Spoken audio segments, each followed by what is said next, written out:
Deixa eu embarcar aqui. Fernando Horta, que honra tê-los aqui. Estou aqui entre esses dois queridíssimos. Horta, seja muito bem-vindo ao nosso Giro das 11, esse giro especial aí, falando sobre esse momento, né, tão importante. O professor Lênio já se sentiu aí, já acredita, senti até ele mais animado, viu, Florestan, de que agora essas punições vão chegar, inclusive, ao Bolsonaro. Horta, boa tarde. Tudo bom, gente? É um prazer estar aqui com vocês. Obrigado pelo convite. Um abraço, óbvio, Florestan. Um abraço para Camila. A situação muda completamente de figura, né? O próprio Lênio estava dizendo exatamente isso, como se fosse um carro que recebesse aí uma injeção de combustível. E isso, em primeiro lugar, traz uma insegurança, né? E isso a Polícia Federal tem que trabalhar muito bem.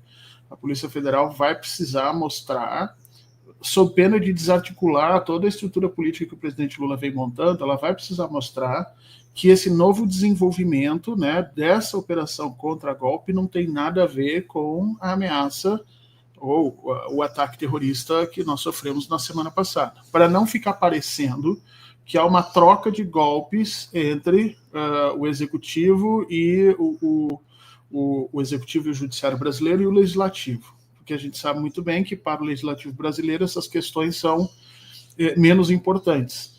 A gente sabe que eles não queriam investigar e que há muito tempo eles estão tentando sentar em cima disso, né? Então, o que o Executivo tem que mostrar agora, e de alguma maneira o Judiciário também, é que esse ato que ocorre hoje, essa prisão que está ocorrendo hoje, não é reflexo do que ocorreu na semana passada, né?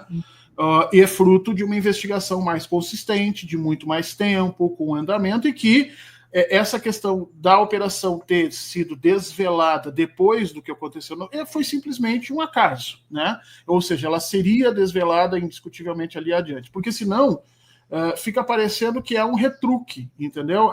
Fizeram aquilo para o Alexandre de Moraes, então agora a Polícia Federal vai atrás de novo para tentar prender os militares. E esse é um papel perigoso da gente entrar, porque é como se a gente tivesse uma luta de boxe trocando socos sem nenhum tipo de estratégia. Então, esse é o primeiro ponto que eu acho essencial aqui. A Polícia Federal precisa... Essa estratégia, viu, Fernando, me parece, é da extrema-direita. O ataque terrorista da semana passada é sinal de que eles tinham informação de que a Polícia Federal estava para agir.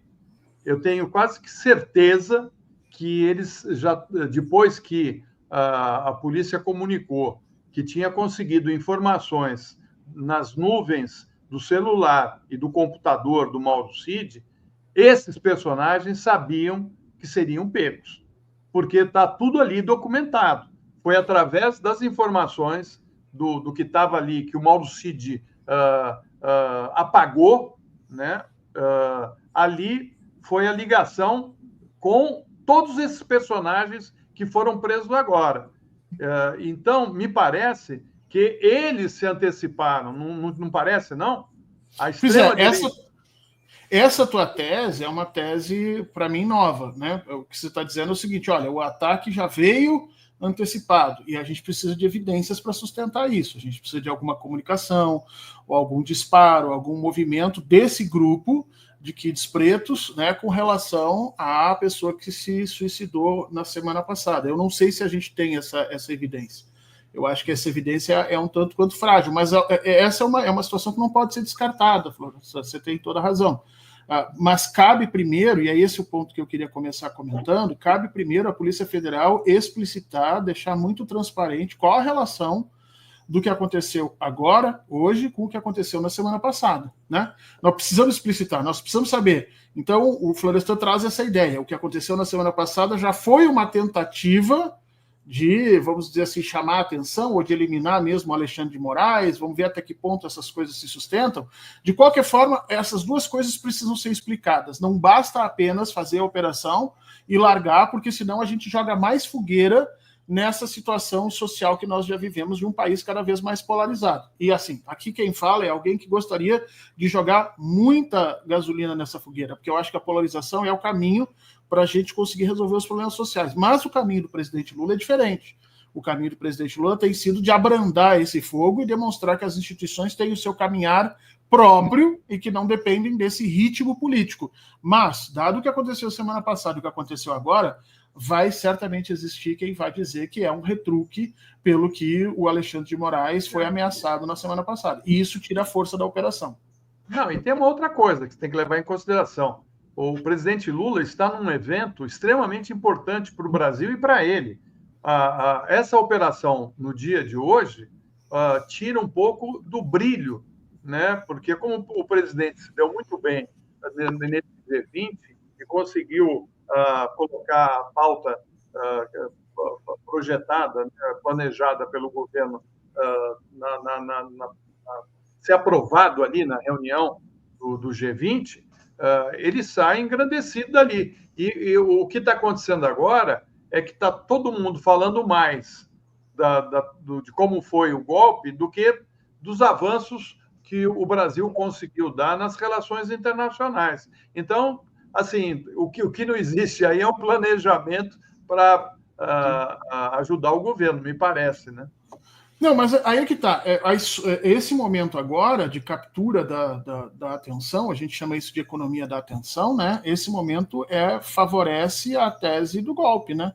Porque se nós queríamos a manutenção e o engajamento de parte da população com relação ao que aconteceu no dia 8 e ali entender suas razões, sentidos, as pessoas que estavam envolvidas, a continuidade desse nível alto de atenção dada às teses do governo, sejam elas as questões da fome no G20, ou sejam elas a própria acusação que o governo faz sobre o grupo do Bolsonaro, me parece que elas estão em consonância, me parece que não há essa quebra que você coloca, Florestan, não há essa quebra, há uma continuidade do nível de atenção alto em relação às teses do governo. Então, me parece, não estou querendo dizer que isso aqui foi pensado assim, mas me parece que o governo segue mandando na narrativa, segue organizando a narrativa. Até a semana passada eram as questões do G20, houve uma tentativa de quebra ali com o atentado terrorista, mas o governo já retoma isso novamente e aponta os canhões, né,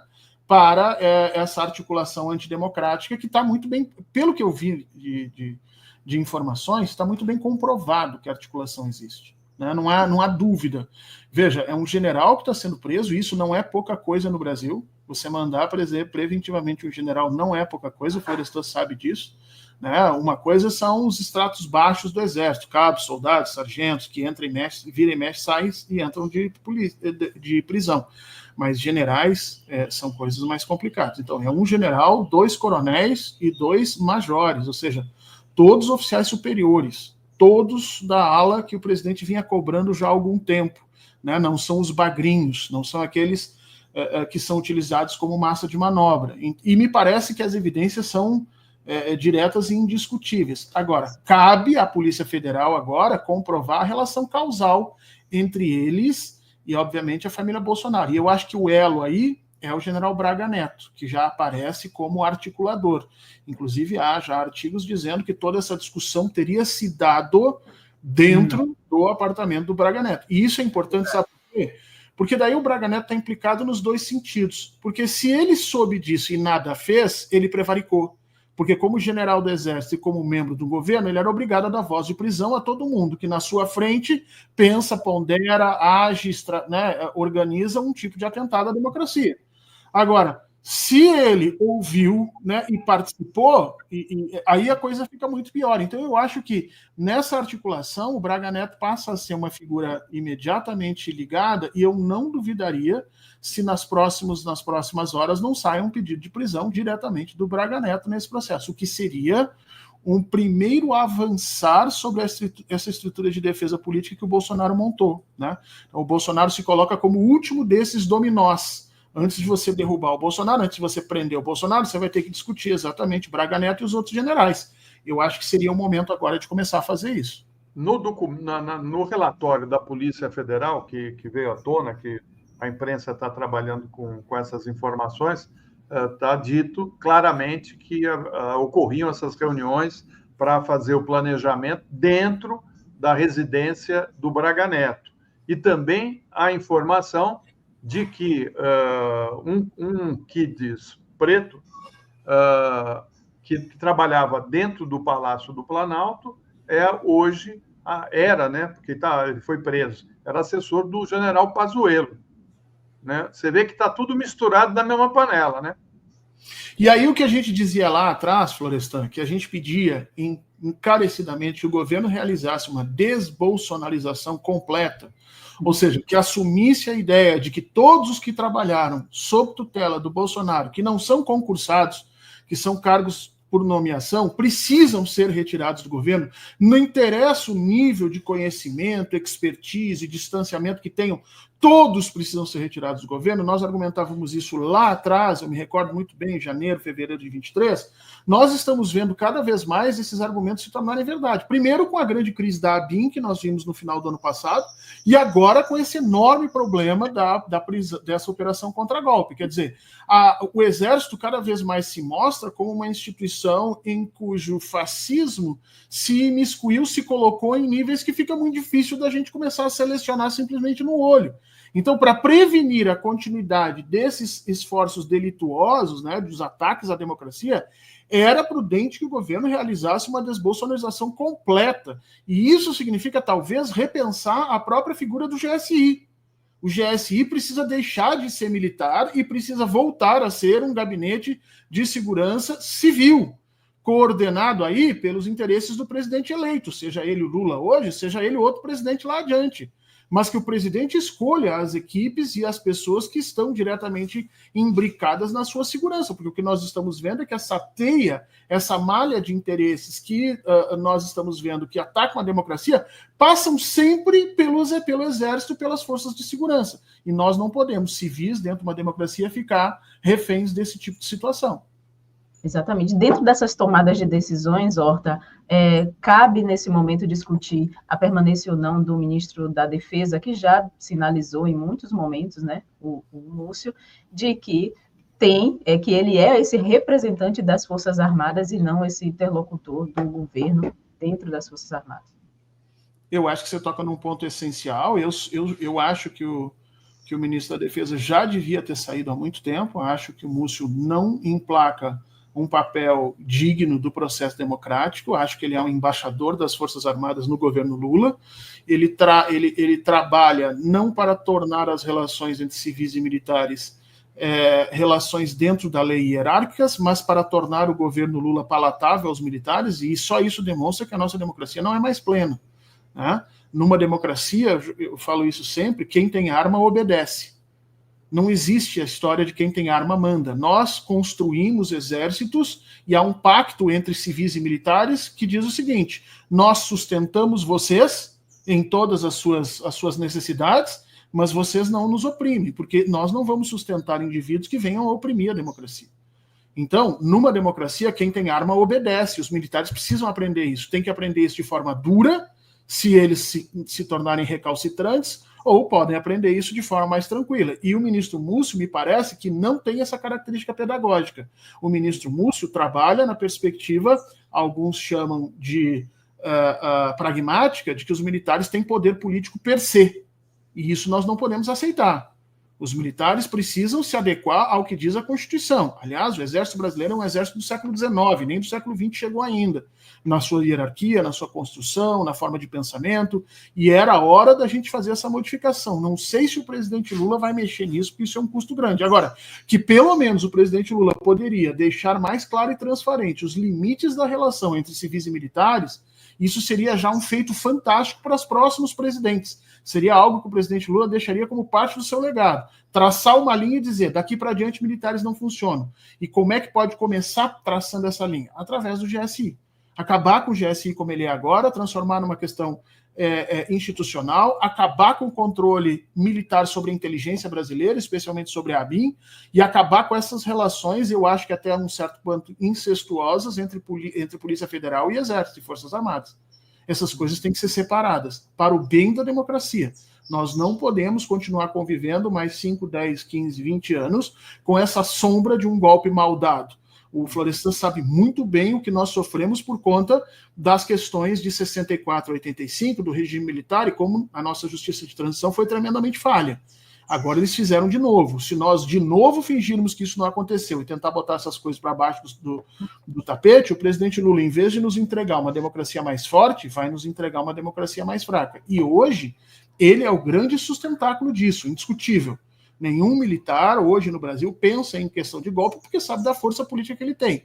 Mas e os próximos presidentes, gente? Será que terão essa força política? Será que nós vamos sempre depender da figura do líder popular com força para poder manter a nossa democracia? Ou seja, as nossas instituições não são capazes de mantê-las? Eu tenho a impressão que o próprio STF deve estar preocupado com isso.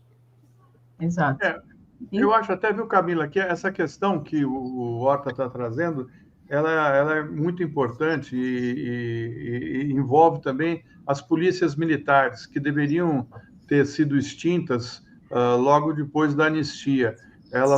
A polícia militar foi criada pela ditadura militar, né? Não tem sentido você ter uma polícia militar fazendo a segurança dos estados, e como elas têm autonomia hoje, elas não obedecem, muitas vezes, determinações do governador, né? A gente tem visto isso, eles têm uma atuação quase que incontrolável, e são a base do bolsonarismo, né? E isso tudo tem que ser desmontado, né, Horta? Eu não sei como fazer isso. Só para finalizar aqui, eu sei que a gente já tem outras pessoas para entrar, Camila, fica tranquilo. Mas, assim, a polícia militar precisa acabar, nós precisamos mudar o modelo de polícia brasileiro, o modelo de polícia brasileiro precisa voltar a ser civil, e a polícia militar, em não acabando, ela enfraquece a nossa democracia. Nós temos uma democracia frágil porque a polícia militar existe, ou seja, enquanto prefeitos, governadores acharem que podem tratar as questões sociais na base da borrachada, do choque e da bomba de gás, não há negociação possível. Então se formam pequenos castelos entre cada governo de estado ou entre cada município, e nesses castelos protegidos por esses grupos, cuja forma é a violência, obviamente a negociação democrática fica sempre em segundo ou terceiros planos. Basta dizer que nós devíamos urgentemente no Brasil passar uma lei dizendo que qualquer policial que agredisse, tocasse em qualquer representante eleito deveria ser demitido, porque nós estamos vendo nos últimos anos policiais agredindo vereadores, espancando deputados, atacando senadores, né? E o engraçado é que são sempre senadores, deputados e vereadores de esquerda, nunca são os de direita. Por quê? Porque nós temos um conjunto de legislação que protege os nossos parlamentares, que foi muito forte lá na Constituição de 88, ele foi sendo enfraquecido nos últimos anos. É preciso recolocar isso no lugar. Colocar os agentes, os atores eleitos como intocáveis pela polícia. Isso nos ajudaria a ter uma democracia de um caráter melhor. E, obviamente, a polícia militar precisa dar lugar a uma polícia civil técnica capaz, efetivamente, de resolver os problemas de segurança do Brasil e não um arremedo de capitães aí, cujo objetivo é espancar a população, especialmente professores e trabalhadores, quando eles fazem requisição. O Florestan tem razão, a polícia militar nos faz mal. Exatamente. Horta, querido, quero agradecer imensamente sua participação e disponibilidade, atendeu prontamente ao nosso chamado aqui da TV 247, e muito obrigada, viu? Obrigado, gente. Um abraço para vocês. Até. Até. Tchau, tchau.